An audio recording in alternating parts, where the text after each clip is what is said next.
Yeah, I saw it drop like 6 points, I think. I'm seeing like 423 or 424. On my end, I'm pulling a 395, which honestly is one of the lowest scores I've ever seen. That 6 months of car payment could be a nice all-inclusive vacation somewhere. A year car payment could be a trip to Europe, China, Japan, Korea.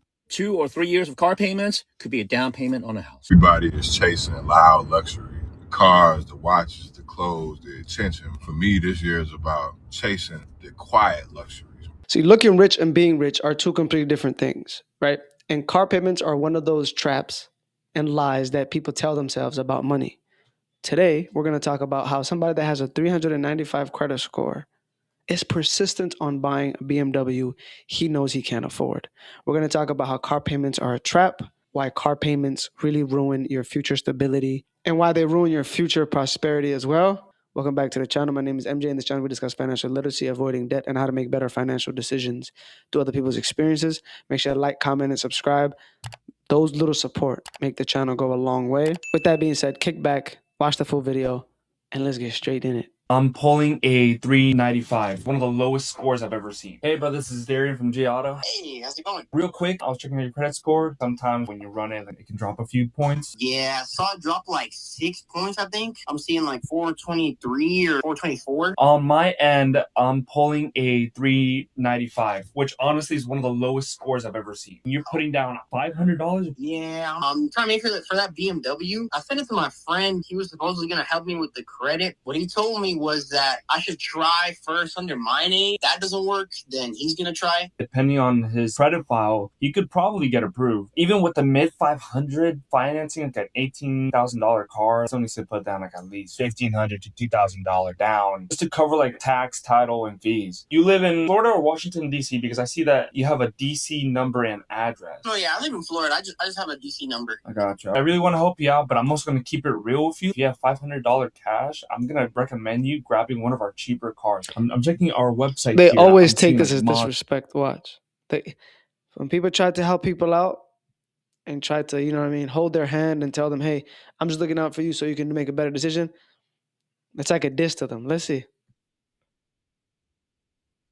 There's Toyotas, maybe some Hondas. We can definitely get you one of those with $500 down. But with like a 395 credit, I immediately see you got a lot of delinquent stuff showing up, brother. I know, man. I know. Let's try to make some smart decisions, all right? Let's try to do in-house financing. You can rebuild your credit, and in the next 6 months, maybe to a year, you can come back, see if we can get you refinanced so we don't stress you out, because you're going to get some really high payments if we try doing that BMW. Damn, bro. But I really want that BMW. I really don't want to wait that long, but I know I had a lease before, and I couldn't afford the payments, so bank repo. Did he say a month or two? Wait, he said That's that definitely was a going to hit month your or credit two heavy. ago? That's probably.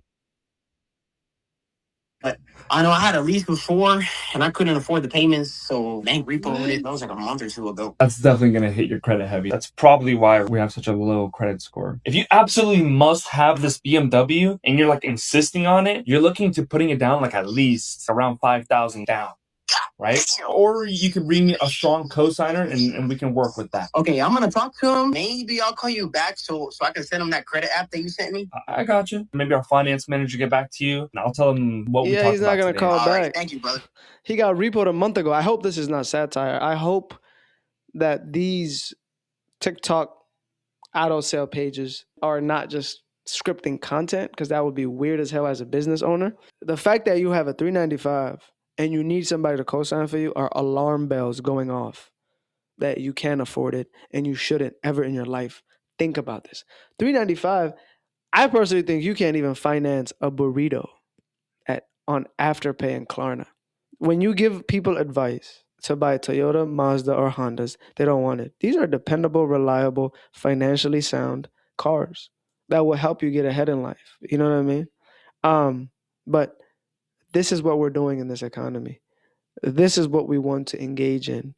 And this is where we at as a country, is that we want to buy the emblem, the badge, to justify to people that don't already like us, that don't really care for us. Because quite frankly, and I'm going to be quite real with you guys, right? When you drive a nice car, people imagine themselves in it. They don't care about the driver.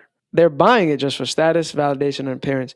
On top of that, I promise you not, he just got his car repoed last week, trying to look like they're doing better when they're actually not. You're trying to have somebody else co-sign.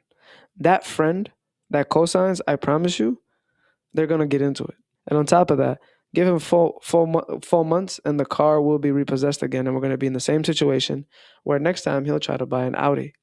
The deep obsession with the materialism to me is something I never understood. The main reason why you cannot buy a house or buy the house that you want is because of car payments. The average car payment's anywhere from $600 to $700 a month, depending on the price point that you want to buy. That could be half, that could be a third, could be a fourth of your mortgage payment.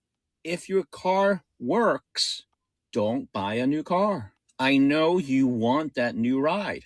I know it's great to drive around in a new car, but where are you going to park it? In a tight spot at your apartment parking lot? Do you know how many times I drive through a parking complex and I see these literally $60, $70, $80, $90,000 cars parking at an apartment parking lot? I'm sure they're used, but at the same time, those used cars cost money. Just the maintenance and oil changes and fuel costs you more money. Buy the car that you want after you buy the house, so you can park it at your own driveway or designated parking spot. Some people might say, well, I don't plan to buy a house. Go ahead, then buy the car that you want.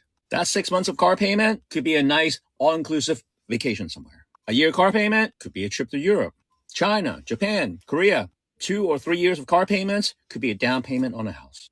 And I'm not telling you that you have to buy. After a few months on that new ride, it's just another car. Let me know if I'm right. You think about buying a house in the Baltimore metro area? Oh, that's why you're making this video.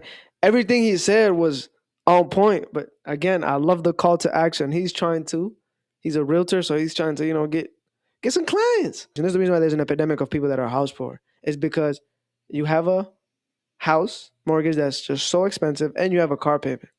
A car payment does nothing good. I'm trying to tell you right now, when the average new car is $50,000 and the average car payment is $740, 20% of people are paying $1,000 car payments. You can see why some people are not getting ahead. You can see why there's a pandemic of paycheck to paycheck. You can see why a lot of people can't keep up with bills, can't keep up with utilities, can't keep up with student loans, can't breathe. Why is it a great idea for you to go get a car payment that you know yourself you can't afford? Everything else is getting expensive. Everything else is going up. The only thing that's not going up is paychecks.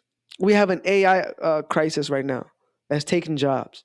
Just last month of February, they announced 82,000 jobs were taken from the job market. January was even worse. January was 180,000 jobs that were taken out of the job market, which was the worst since 2008 financial crisis, when all it does is just eat from your financial success, eat from anything that you want to chase or pursue.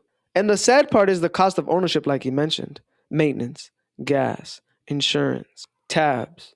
At the end of the day, the real flex isn't the car you drive. It's the freedom you have to do whatever the hell you want. Walk away from any job that you want. America has a very serious problem, and it has to do with that thing right there behind me, which is a car. One of the biggest excuses that I hear across the internet all the time for when people decide to try and justify going out and buying a $50,000, $60,000, or even sometimes like a $70,000 brand new car is that they're afraid of the maintenance. They're afraid of breaking down by buying a old, beat up, used car.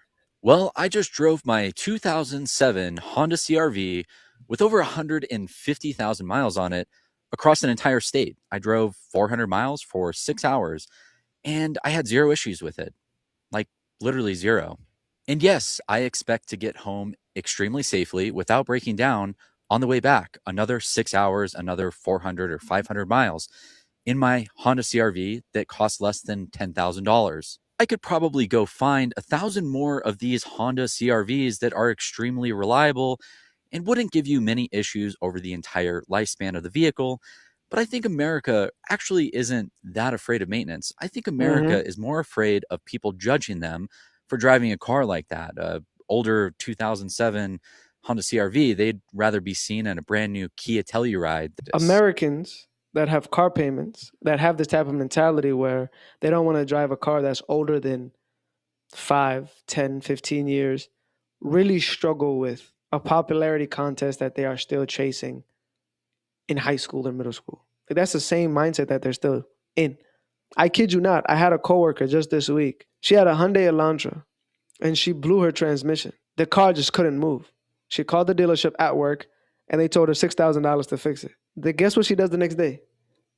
She pulled up in a Kia Sportage 2023, showing it to everyone.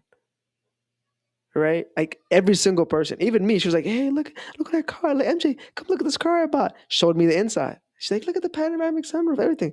I was like, "Congrats, I'm happy for you." You know, I was like, "How much is your car payment?" She said $450. I was like, "Okay, nice." I said, "After it hits 100K, make sure you get out of it because they're known to have problems." This is all social comparison. This is all to not look like a bum. This is all not to be embarrassed, not pulling up at work with a car that looks dusty or dingy. This is where we're at. One thing I took from my coworker is that I don't even think she was happy about the car payment. She was more so happy showing everyone else. It's a sad, sad reality that we're not doing things for our own selves, but we're doing it for other people and we pay a high premium for it. Sad. Comment down below what you guys think. Everybody is chasing loud luxury. The cars, the watches, the clothes, the attention. For me, this year is about chasing the quiet luxuries. I want to wake up to no chaos, a good environment at the crib, money in the bank, getting into new hobbies, golfing, getting on the green, playing tennis, relaxing, being able to do what I want when I want. This year is all about financial success, financial prosperity, getting out of debt. Because this is not fear mongering, but I promise you, AI is here to take your job. It's already happening. Just go to TikTok and I'm going to do a video. My next video is going to be job losses that is affected by AI. That's going to be my next video. Stay in tune, comment down below. But we have AI automation that's here to take our jobs. Why do we want to put ourselves in these handcuffs that then we later is just going to cause so much anxiety and depression? You're literally one job or one job loss away or one layoff away from being homeless rather than you being a millionaire. It's just we want to be loud to impress other people. Car payments normalize being broke. I'm sorry, y'all. And most people think this is just part of being adult life. It's not. But when you look at it, you're just throwing money away and losing value every day. The car industry sells payments. They sell debt, not cars. I mean, the real flex is honestly financial freedom. And that's why car payments and materialism, right, keep so many people stuck in financial ruins for decades. And that's the message that I try to, get across on this channel. Stop buying things to impress people who aren't paying your bills and start putting money towards things that actually build your future. Because at the end of the day, the real flex is in the car you drive, the possessions, the materials that are all financed at high interest. It's the freedom you have. So with that being said, make this year, before you get laid off or AI takes your job, at least think about trying to get out of debt. Do I want this car? Do I love it? Not trying to social signal to other people that you really got it when you really don't. Trying to look rich when you really aren't rich. So with that being said, guys, make sure to like, comment, and subscribe for the YouTube algorithm to show your support. Those things really do make the channel go a long way. With that being said, be good, do good. I'll catch you guys on the next one. Peace.